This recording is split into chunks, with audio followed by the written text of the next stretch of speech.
203 terroristes tués par l'armée malienne. Les 24 mois de transition ne sont pas négociables. Lors du sommet extraordinaire, le 26 mars à Accra, au Ghana, les dirigeants de la CEDEAO ont renouvelé les sanctions du 9 janvier contre le Mali, exigeant des autorités de transition un nouveau chronogramme étalé sur 12 à 16 mois. Les 24 mois fixés par les autorités maliennes comme durée de la transition ne sont pas négociables, a assuré vendredi le Premier ministre Choguel Kokala Maïga, a rapporté la presse locale. Il s'adressait à près d'un millier de personnes réunies place de l'Indépendance à Bamako pour demander le retrait du Mali de la Communauté économique des États de l'Afrique de l'Ouest, CEDEAO. Lors de cette manifestation initiée par un collectif réunissant des associations, des syndicats et d'autres organisations de la société civile, une lettre ouverte adressée au président de la transition malienne, le colonel Assimi Goïta, a été remise à M. Maïga, selon la même source. Pour ce collectif, il est inconcevable que le Mali puisse continuer à payer pour son combat contre l'impérialisme, le néocolonialisme français, à travers des institutions sous-régionales qui, malheureusement, ne répondent plus aux normes préétablies par les initiateurs. Partant de là, il souhaite l'arrêt immédiat des missions de la CEDEAO au Mali, le retrait pur et simple du Mali de cette organisation, la création d'une monnaie nationale symbole de souveraineté et la fermeture puis la nationalisation de toutes les entreprises et sociétés françaises au Mali. Lors de leur sommet extraordinaire le 26 mars à Accra au Ghana, les dirigeants de la CEDEAO ont renouvelé les sanctions prises le 9 janvier dernier contre le Mali, exigeant des autorités de transition un nouveau chronogramme de la période de transitoire étalée sur 12 à 16 mois. Ce que Bamako a catégoriquement refusé, proposant un chronogramme incompressible de 24 mois.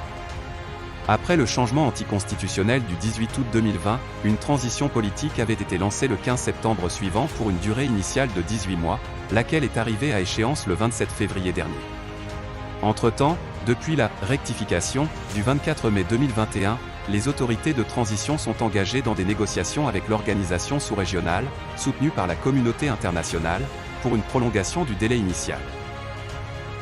Par ailleurs, l'armée malienne a affirmé vendredi soir dans un communiqué avoir tué 203 combattants de groupes armés terroristes lors d'une opération dans une zone sahélienne du centre du Mali menée du 23 au 31 mars.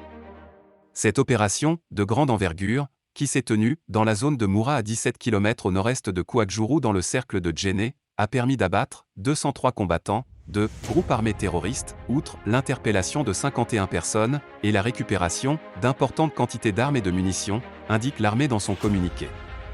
Les violences terroristes ont fait des dizaines de morts civiles au cours des dernières semaines dans le centre-est du Mali et la région dite des trois frontières, entre le Mali, le Niger et le Burkina Faso, note de la rédaction, avait indiqué jeudi la mission de l'ONU, MINUSMA, dans le pays, plongée dans la tourmente depuis 2012. Cette vaste étendue est le théâtre de violences et d'affrontements entre bon nombre des organisations armées, régulières et irrégulières, présentes sur le terrain, y compris entre groupes affiliés à Al-Qaïda et à l'organisation État islamique. Les terroristes sont accusés de s'en prendre aux civils qu'ils soupçonnent de collaborer avec leurs ennemis ou de les renseigner. Parallèlement, des ONG incriminent les forces armées maliennes, FAMA. Le secrétaire général de l'ONU, Antonio Guterres, a appelé dans un rapport remis cette semaine au Conseil de sécurité l'armée de ce pays et ses partenaires bilatéraux à respecter lors des opérations antiterroristes leurs obligations internationales. Au Mali, la situation des droits de l'homme est restée précaire, principalement en raison d'attaques délibérées et généralisées contre des civils par des groupes armés présumés extrémistes. Dans certains cas, les opérations antiterroristes ont également eu des conséquences désastreuses pour la population civile, en particulier dans le centre du Mali, indique-t-il dans son rapport. L'armée malienne, dans son communiqué vendredi soir, réplique que le respect des droits de l'homme de même que le droit international humanitaire reste une priorité dans la conduite des opérations. L'état-major invite les populations à la retenue contre les spéculations diffamatoires à l'encontre des FAMA.